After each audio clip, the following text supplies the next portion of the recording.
Of the Apostles, apart from the Holy Spirit, would be a very different book of Acts than the one that we read.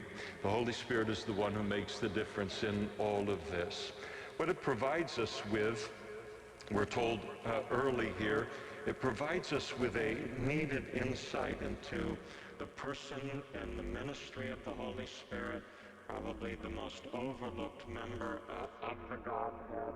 And he gives us instruction concerning what the body of Christ, what the church will look like under the direction of the Holy Spirit.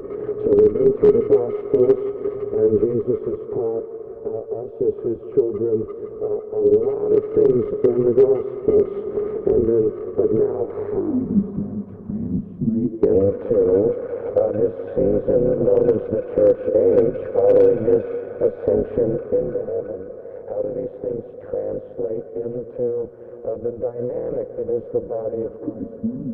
What is the church service supposed to look like? And how do we handle persecution and prayer meetings and all of these things that are included within this book? The book of Acts also provides us with settings for all of the Apostle Paul's letters, except for 1st and 2nd Timothy and Titus. And so it helps us to see, to understand, not only to translate the teaching of the Gospels into the church age, but it also helps us to understand the context of early epistles,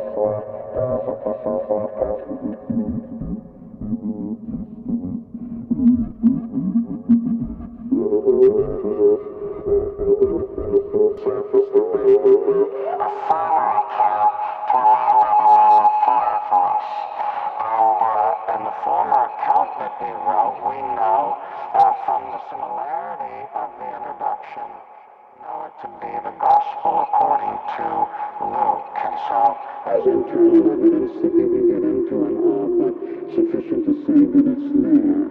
And Dr. Luke is the human instrument that God used to write both the gospel according to Luke and then also the book of Acts.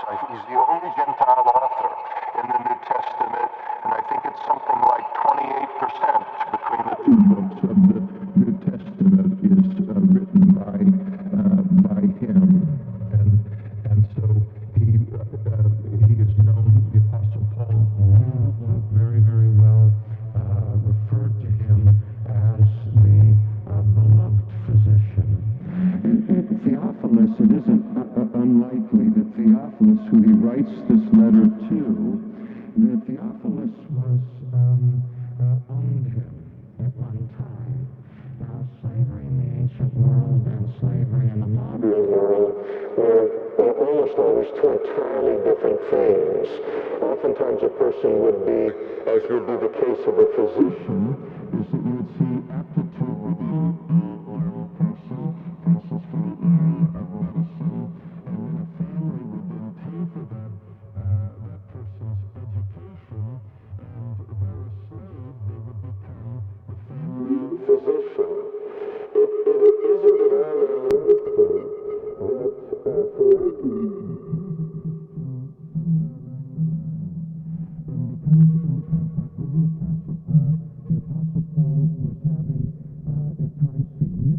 physical problems on his 3 missionary journeys, and that Theophilus then kind of released his family physician